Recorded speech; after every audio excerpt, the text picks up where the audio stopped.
back to the Unfiltered Trainer. I am your host, Gina, aka Gina Marie Fit, and today is the day, y'all.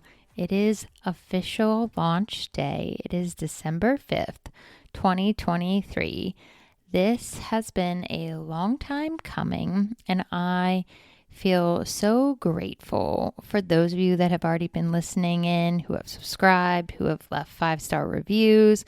For those of you that are not well-versed in podcasting, those 5-star reviews are everything to podcasters because it actually helps the algorithm in helping to get our podcast out to more people. And so I appreciate those of you that have taken the time to already leave a review. It means the absolute world to me to know that what I'm putting out there resonates with people and I'm already making a difference, which is truly the whole point of all of this. I have been on social media for a while now, and I have always been open and honest and shared from just a vulnerable, authentic place. It is scary.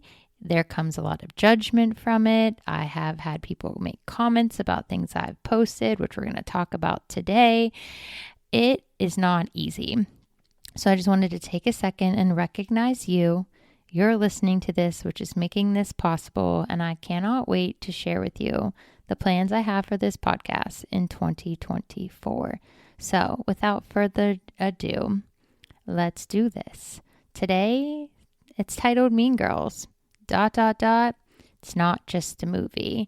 And we're going to talk about what it's like to deal with shame, bullying, and ridicule from those in your life. And that could constitute from friends, coworkers, people you share a space with, or the people on the internet who are fast with their little fingers on those keys, but don't have the audacity to actually say something to your face. So today we're going to talk about all of it. So let's dive in. When I first think about bullying or being made fun of, it takes me back to grade school. And when we were in grade school, the first school we went to was a public elementary school. We were living in the city that school was in. And I actually was living in a trailer park at the time. And I remember being made fun of for being the poor kid. And even though you wore uniforms at these schools, you could always tell the shoes, the hair, the backpack. I mean, kids could make fun of you for anything. And I just remember being made fun of. And I never wanted people to come over. I never wanted to share where I lived, because once kids found out, you had this label on you, and kids can be so cruel.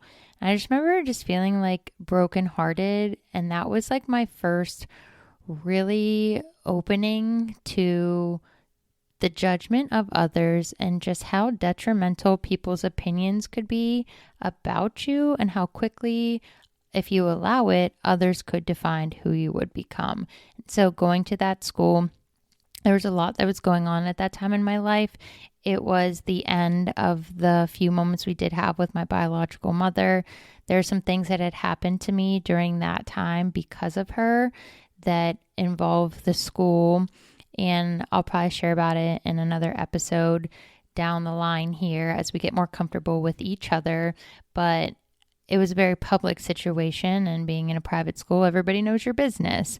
And so there is a lot of conversations happening at a very young age. And it's when you first really are exposed to the fact that grown adults are going to talk about people, and they're going to even talk about children. And so I remember a lot of judgment, a lot of shame, just feeling awful that like my family even had to go through what we went through. And being so young, I didn't quite understand what was happening to me yet. Now that I'm an adult, we've had a lot of conversations as a family and with my siblings, I fully understand the depth of what had occurred and why so much was being said at that time. And so we had transitioned to a different school. We were in like 4th or 5th grade at the time, and we ended up going to the public school. Public school was actually fantastic. It had so many opportunities for higher level classes. It had this partnership with Penn State, so you could go and take college classes early. And so when we moved, we ended up living with our grandparents and our dad at the time. My biological mother had left. It was recently after she dropped us off in her grandparents after her last visitation weekend. And that was it. It was the last time we ever heard from her. And so I was already going through a transition in my life personally. And then here we are at this new school. And I remember thinking like this is going to be a fresh start, like being so excited to be in a new environment, yet so absolutely terrified that was I going to be made fun of again. And so we went to Hills. And if you're from the north or you're in my age group, you know what Hills is. It's like this massive, this massive department store. And they had everything you could ever imagine. And they had these soft pretzels that I still to this day think about. I was so excited to go to this store and then get a pretzel after. And so, at the time, like financially, things were still a struggle. So to go school clothes shopping was a really big deal. And like, it's so funny to think back now. That is where like I associated shopping with. It wasn't until I was in middle school and went with my aunt to a mall. Like I didn't even know what a mall was for like the longest time. And so we went to this store. And I picked out this all white outfit and this Winnie the Pooh top. And if you haven't picked up on it yet, or you know me well, I was just like a nerd. You could call me a loser if you want, but I was really naive. We weren't allowed to do a lot of things. We were pretty sheltered as children. Obviously, we had gone through a lot in the first 10 years. And so like my whole family was extremely protective of us. And I'm very glad they were because it kept us out of trouble. And until I went to this public school, I had really never been involved in anything. And so I remember putting this outfit on and going to the first day of school. I was so confident, like I was obsessed with my little Winnie the Pooh top, and I just felt like so cool until I got there. And then I was made fun of because I was wearing a Winnie the Pooh t-shirt and everybody was shopping at a place called AE, also known as American Eagle. I did not know what that was. Like I had said, I had never been to a mall. And so I was made fun of for what I was wearing. And the fact that like all these people were wearing all of these name brand things and I didn't even know what they were. Like I felt like an alien. I had no idea what these people were talking about. And so the first day and couple days were off to a very rocky start because people were still making fun of me for being the poor kid and I was still being judged in this new environment. And it's like one of my first memories as a kid, actually, because I suffer from a long-term memory deficit from a head injury that had happened when I was younger. And so I don't have a lot of memories as a kid. I had to go through therapy at one point. My dad put me in therapy after my biological mother left because I just stopped talking. And I was a very talkative kid. My family will tell you stories. I had so much energy and I always had something to say. I was always running my mouth. I was always talking. My poor grandparents were always watching us because their dad was working. And I actually stopped talking for a while. And we learned through the therapist that my defense mechanism was to shut down. And so for me, I had to handle things privately. So when I needed to work through something, I would get very quiet. I would process what I needed to process, and then I would be ready to speak on things. And even in my 30 plus some years now, I still do that to this day. And I know it frustrates the hell out of people, but like I tell people, it's best that I take time to process things so I don't say what I want to say right out the gate. Because when you're a Sagittarius, as I call it, sometimes we can be a little quick with our tongue, a little concise, a little honest, and some people can't handle that. And so I remember going to this new school and being made fun of. And I'm so grateful to the two girls on the bus that lived down the street from my grandpa. They're still my friends to this day, and I absolutely love them. And I don't know if they even realize just how impactful they were in my life because they were so accepting of me and my situation. When I was younger, I did not tell anybody anything. I didn't let anybody know what happened to me. I didn't share about my childhood, but eventually people pick up on things and they ask questions. And over the years, I learned to develop this very curated story, a very concise explanation, I guess you could say, as to where that person was. And then as I got older, more people were growing up in single family homes, and I felt less odd and isolated, like I wasn't alone in this group. And so these two girls were so sweet, and they were so nice to me, and they became like my solid group of friends. But before I really got to know them, I had gotten myself involved with the popular crowd in that fourth grade. And they were in my homeroom class. And I remember befriending them because those girls, like head to toe outfits, hair done, like you could just tell, like these were it. These were the girls. And so I became friends with them. And I learned very quickly that that was a bit of a mistake because I was out of my league. So these girls were definitely just more developed. They knew more than I knew. And they were all about these fourth grade boys. And I remember getting in trouble with these girls because they were bothering this group of boys. And I didn't even like boys at the time. I didn't even understand liking boys. And it's just cute and adorable how naive I was as like a child. But I did whatever they did. And it's the first time I remember changing who I was to be liked by other people because I wanted to fit in so badly. And I wanted these girls to like me. And so I remember like following them around in the halls, bothering this group of kids. And I remember we got into trouble because it irritated the teachers. You know, the boys didn't want the girls. They didn't like the girls yet. You know, girls were icky. And it created this rift in this issue. And I learned very quickly that that was a mistake and that I was getting myself down a wrong path. And that is not what I wanted to be involved in. I was terrified. My father was like a very strict individual. I did not want to go home and have to tell him that I was getting into trouble at school, especially because it was a new school. We were already going through a transition.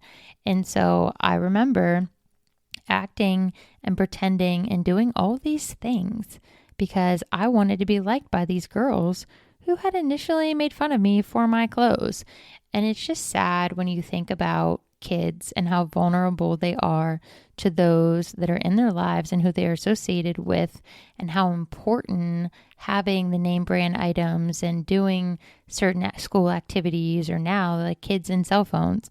Like I can't imagine going through your adolescent years and having social media because kids were cruel as hell back in my time. I cannot imagine what these children are going through now that you have social media. It's got to be god awful as a parent because I still remember to this day some memories of that period of my life and how unpleasant they were. I can only imagine having that literally be filmed like you see in schools to this day. And so for me, now looking back, that was definitely my first lesson in life about changing who you are for gratification, for love, for support, for attention. And I feel like I did that because I was always struggling until literally I was 30. I talk about my birthday episode to have purpose and to understand my existence and to want to exist. And so thankfully, after that period of time, I got myself out of that group of people. I was only hanging out with the girls on the bus, like life transition, things were okay. And then I don't remember, honestly, an issue until I was in college. Thankfully, in high school, I was friends with everybody. I was a nerd. I was good at school, but I also was good at art. I was good at sports. So I was friends with everybody. And what was nice is if I would have a birthday or any type of engagement, all of these different groups of people would come together, and they weren't friends with each other, but they were friends with me. And so it made it really nice because I didn't have any issues like that until I went to Catholic college. And so I had one plan for my schooling, and I was playing soccer my senior year. Our team was just crushing it. We were hitting all of these goals. We were winning awards. We were going into the season undefeated. And then we made it to playoffs. And playoffs was a big deal because in our school, I was a part of the only all-female soccer team. We created the team. We actually founded it my sophomore year, and we made it my senior year to playoffs. And during those times, like a few of those games, college recruits were coming. And I had no intention of playing soccer in school. I knew if I was going to college, I was going to have to put myself through school. I was going to have to work, and then I was going to have a pre-biology PT major. And so I knew like fun was not on the docket for my school experience. And that plan was forever diverted. The day a soccer recruit came to watch us play, and he handed my dad that recruitment folder. And he had talked to my dad about this school and how they had a pre-PT accelerated program and that he wanted me to come check out this school. And so I wasn't really on board in the beginning, to be quite honest. My dad really wanted to go. You know, you take the interview, you take the opportunity, right? So we went and we had the experience. We did the tour, you know, spent time in the cafeteria, spent time with the girls. And it seemed like a good environment. And for me, I could get a partial scholarship for academics, so that would help pay for this expensive private school, and then secured my spot in physical therapy school in this 3-in-3 program. And so if you know my story, you know that second year in school, that program got canceled, which prevented our whole class from going to physical therapy school, to getting our DPT, because you weren't allowed to transfer. And so that's a story for another day, because that could be a whole podcast in itself. But it's that soccer team that forever changed my life. And so when you play collegiate sports, you go to school early. And so we were a fall sport, so we went to school early, and we had 3-a-day practices. And what I didn't know walking into that school was that coach had a little conversation with the other goalkeepers before I had arrived. And he had told him about my team and the records I had set, and that if they didn't get it together, they were going to lose their spot to a freshman. And what he never confided, obviously, in any of the tours, because parents were involved, is that this school was on academic probation for alcoholism. This team was wild. And I feel like sometimes that's what happens when you get kids that are like from other private schools and sheltered lives, and you let them on their own in these dorm rooms. I feel like kids go wild. And so during my first few weeks at school and in these practices, no one was friendly. Like none of the other goalkeepers were friendly except for one. And we would have these practices, and these girls would be vicious. Like I remember one indoor practice getting body checked multiple times into the wall. And it was unnecessary. Like they weren't doing it in play. They were doing it because they could. And as the season progressed, there was this group of people, again, the popular crowd. You just like, sometimes you don't learn, you know, in life. I feel like I have to learn the lesson the hard way every single time to get it right. And sometimes I got to relearn that lesson a couple times to get it right. But here we are again with the popular crowd. And so I remember one night they had invited me over to watch the Penguins game. And these girls were intense. Not only were they intense with their drinking, they were intense with their sports. And so by the time I got there, I always had late classes because of my labs. So by the time I got there, they were multiple sheets to the wind. And that should have been the alarm for me to go home. But I didn't, because I wanted to fit in so badly. And so we were watching the game, and the girls decided to play a trivia game. And if you didn't answer the trivia question fast enough, they would hit you. And I don't mean like they would slap you. I mean they used objects to hit you. I got hit with a belt one time. I got hit with a stick, like a hockey stick of some sort. These girls really did beat the shit out of me, and I wasn't the only one. And I remember not thinking anything of it. I just thought it was girls being mean. They're just bullying you. You know, they're just making you have to earn your position on the team.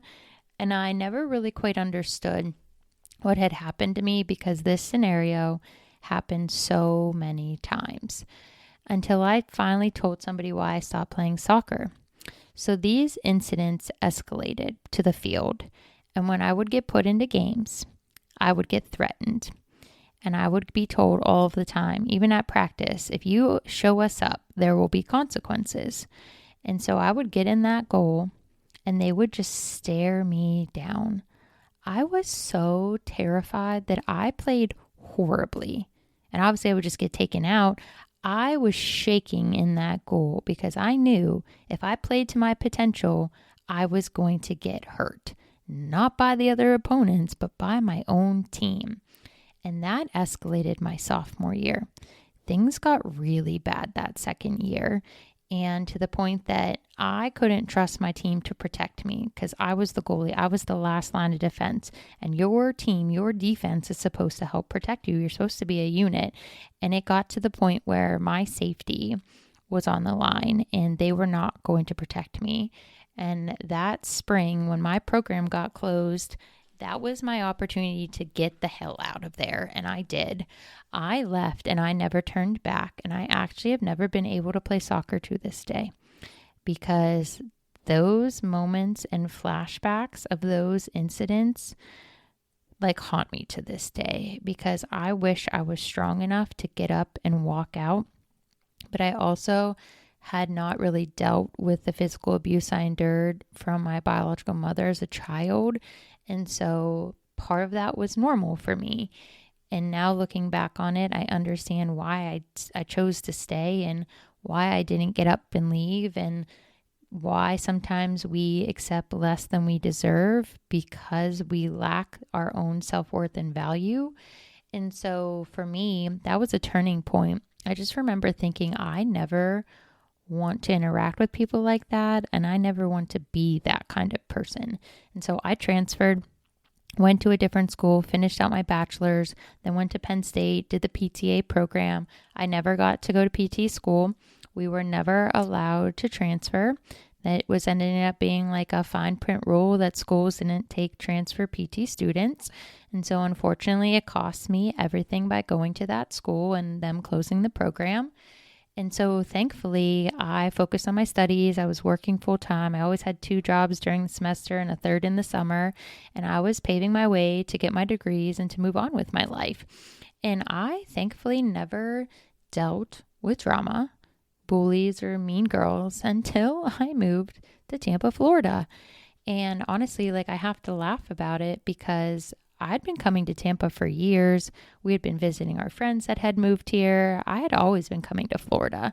And so I knew that in some parts of Florida, especially Miami and stuff, you deal with the aesthetics. Girls look a certain way, they modify their bodies. You see a significant amount of plastic surgery, that typical Florida girl, the blonde hair, the boobs, all of it. And so when I would come to Tampa, you could see that a little bit, but I didn't really see that as a defining character or lifestyle. And even when I moved back, which is now almost 3 years ago, it wasn't what I call typical Tampa now. And so when I first moved back, there was still a variety of people and you didn't really notice the transition. So my first year here, I had gone to a gym. I was done precepting for work and I had a lot of time on my hands, and I went to this 5:30 class. And thank goodness that I did, because I met my lifelong Tampa friends in that class, and they're the people I'm still friends with to this day. And year 1 in Tampa was epic. We had the best time. My life was really stressful because I was transitioning at a new job. There were so many hiccups with the new job, but outside of work, it was a beach or a pool day every weekend. We were going to different restaurants, going to different things. We traveled to cities neighboring by. I had a fabulous time with those girls. And for me, it set the tone for my Tampa experience. That was the bar, and that is what I expected my life to be.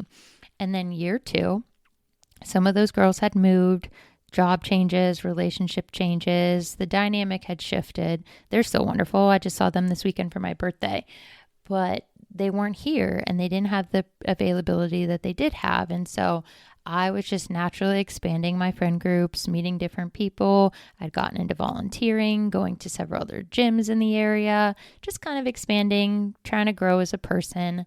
And year two took a turn. And year 2 is when I dealt with some of the worst mean girls situations, bullying experiences that I didn't know a grown adult could handle. And so I had become friends with a group of people who several people in that group I had been pre-warned about. Their ex-friends had told me some stories about them, but I personally am really big on vetting people myself. I give everybody the benefit of the doubt because I know that I am not perfect. I know I have struggled, especially living here. Tampa has not always brought out the best in me in certain circumstances. Sometimes it's brought out the worst in me. It's been a huge learning experience. And so these people, were in my life. We were all going to the same gym. And so I wanted to give them the benefit of the doubt. And it was great until it wasn't. We had so many good times. We had so much fun, but several of them were always talking about people. They always had something to say. They were so opinionated in class about the people around them. Like they acted like their shit didn't stink. And at first you didn't really realize it until you were on the other side of that. And so there was an instance this year that I'm probably going to remember for a long time where I was hosting a charity event, Sweating Together for a Cause. We'll be bringing it back in 2024. And I hosted a pool party that day to thank everybody for participating in this event. And I had invited everybody that had participated in the charity event that I knew personally.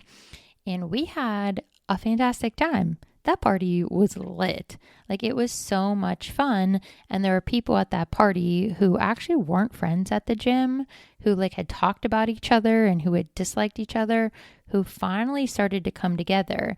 And in my heart, I was excited. I thought, here we are, Gina, you're doing it again. You're bringing people together.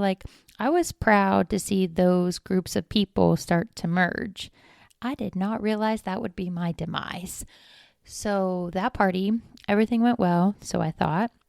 And then shortly after that, I was pulled aside and somebody informed me that those people who were at my party were talking mad shit about me at a dinner they were all at. And I couldn't understand, one, why they thought the person that they could say all this to was the person they could talk to me about. They're a friend and a coworker. And two, who were you to say all of those things and then show up to my home? Who the hell does that? Who talks about somebody, makes fun of them, talks about what they're posting on social media as I was going through a really difficult time, and then you show up to an event at their home? This happened on more than one occasion because I did not know this was occurring. And then I found out that here they are trashing me behind my back. And it was just so appalling to think, here you are opening your home, providing these experiences, trying to bring people together, and then they tag team against you. And so I started to pull back without saying anything. I didn't want to cause an issue. We all go to the same gym. And so I had started to pull back from this group. And as I did, things were told to me that were being said about me, not just outside of the studio, but in the studio. And members, random members, would tell me that they would say these things. Or when I would pass them by and I was teaching, that they would be snickering and they always had something to say. And it just blew my mind that people act like this as grown adults. You were in my space.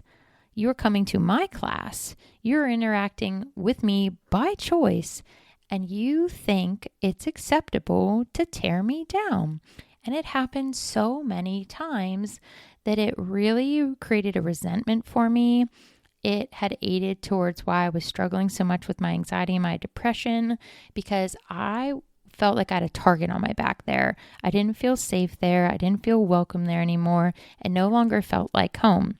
And that is when I realized that I needed to get out of there, because there are so many stories I could share with you about instances where words were turned around, things were said, but they weren't actually said the way I said them, so then it would make me look a certain way. There is a point at one event this year that I remember being blamed for not including people in, and I wasn't even responsible for the event. But I remember having this conversation with somebody I'm now friends with, and at the time we were friends, but they were so upset with me for not including them. And here I come to find out that they were being told one thing and I actually had nothing to do with this. So it was the complete polar opposite of what was happening. And I remember having this conversation with this person and I was like literally brought to tears because I love this person. And I just remember thinking like the fact that somebody could switch the narrative and take the person who's always been inclusive, who has included people in everything she's done, and then you take that and flip the script and make it seem like I wouldn't include people because I didn't think they were good enough.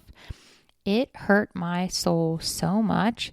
That is like the first big moment when I was like, okay, you're done here. Like, this isn't going to work.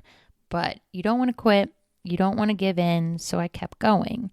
And then this incident with this group of people continually kept happening. And then it broke me to the point it actually affected me at my job. And that is shortly after when all my panic attacks started happening because I would get so stressed out having to go there when I would see those people in my classes. And so I actively started looking for new jobs because I knew I deserved better. And I knew that sadly that place would always be tarnished because I would speak on these issues and yet nothing would happen. And yet I continually was being made out to be this person that I wasn't, and they would just freely speak on my name. And it wasn't until recently that one of the main people involved in all of this finally apologized. And I was literally in shock that they apologized because I didn't think they had it in them, to be quite honest. There's somebody that I thought I knew, and it made me sad to see the person that they were becoming because they were so easily influenced by other people that they completely changed who they are, in my opinion, because I knew them as one person. Maybe that was the world's way and the universe's way of showing me that that person, that's who they really were. I'll never know. But I remember having the conversation with this person, and I told them that I personally didn't have any negative feelings towards any of them. Like, I had made my peace with them. They weren't people that I was going to interact with anymore, but I didn't want to hold on to this and I didn't want to have a grudge. And so in my head, I had already made peace with these people because in my opinion, anytime I've encountered bullies, mean girls, people that act in such a manner, it's not necessarily because that's just who they are. In my personal opinion, I think it comes down to they're insecure people and that people will use these tactics as a means to be seen in a position of power. And so this year, I was involved in some of these scenarios and these conversations, and it didn't always bring out the best in me because it brought me to such a low point. So I started looking into why people are the way they are.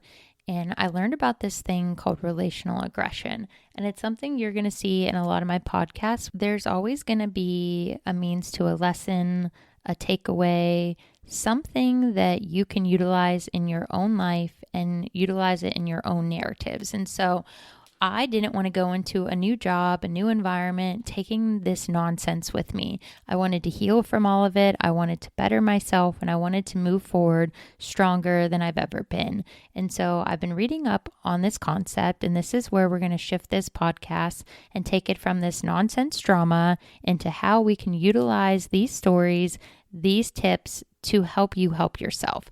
And so what I learned about relational aggression is that it's a person's ability that they will utilize as a means to make others look bad and bring them down. And something I've dealt with a lot in Tampa, I'm an extremely hardworking person. Like, I give my all in everything I do. And for some reason, that is seen as competition here. Women compete with each other, like consciously and unconsciously, like on purpose and not. Here, people see those efforts as weird competition.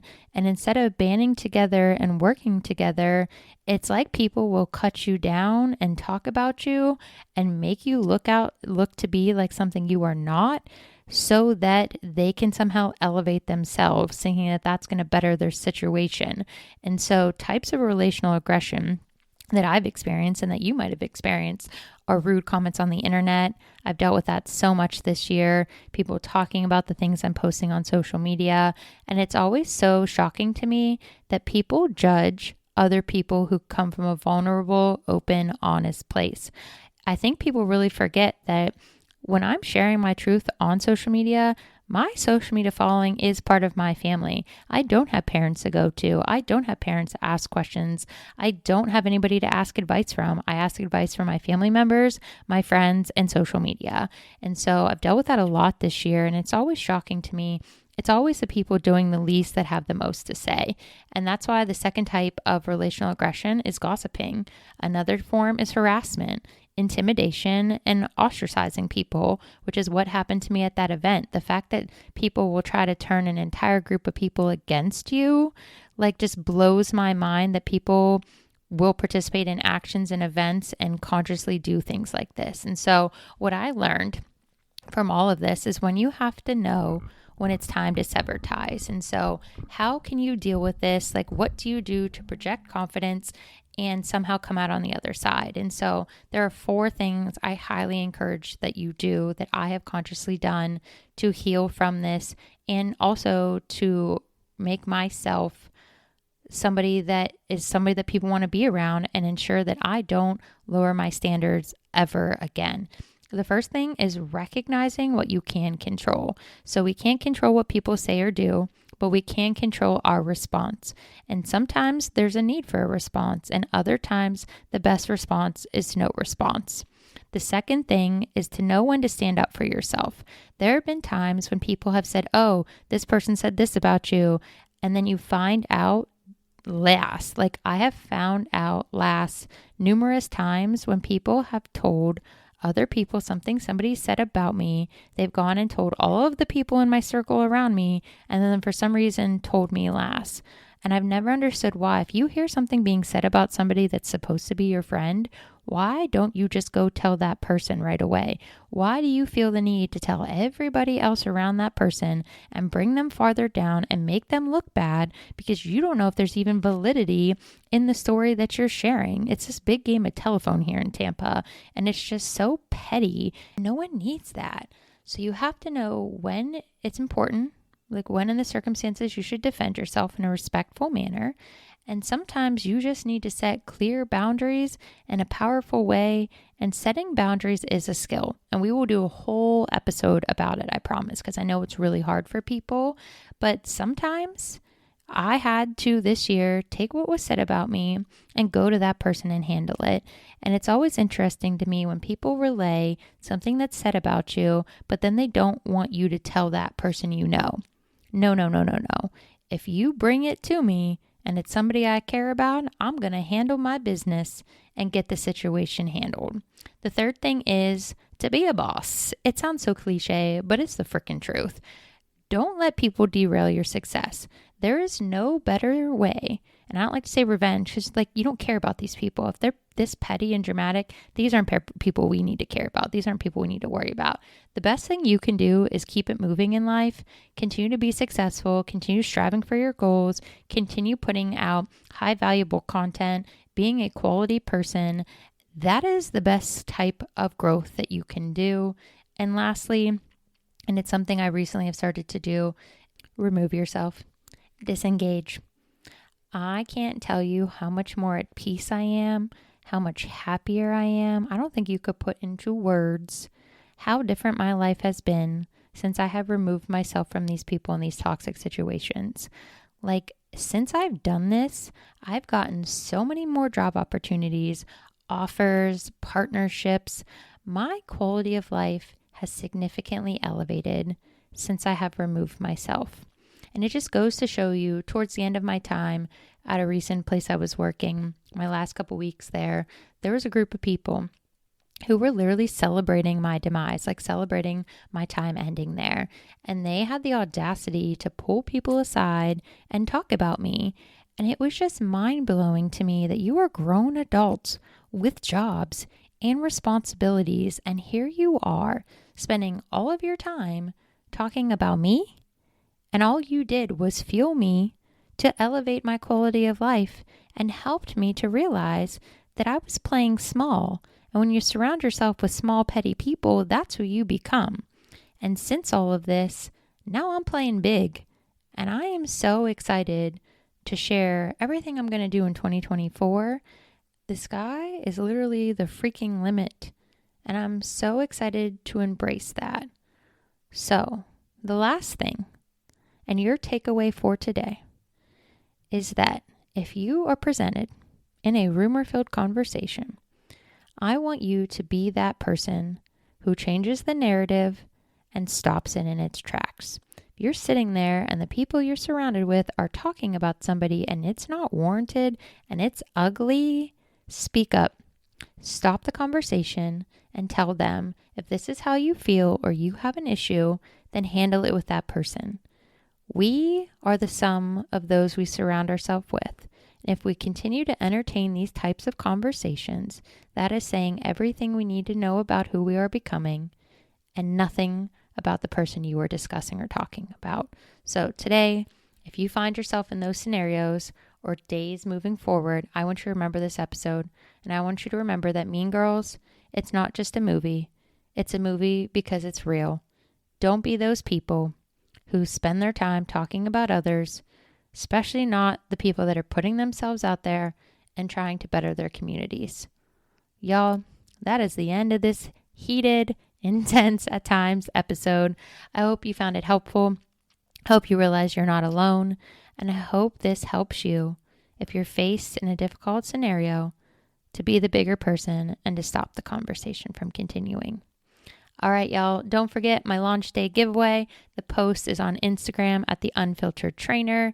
Rate this podcast 5 stars, subscribe to Apple or Spotify, leave that review, and go comment on my most recent posts so you can get entered into my launch day giveaway.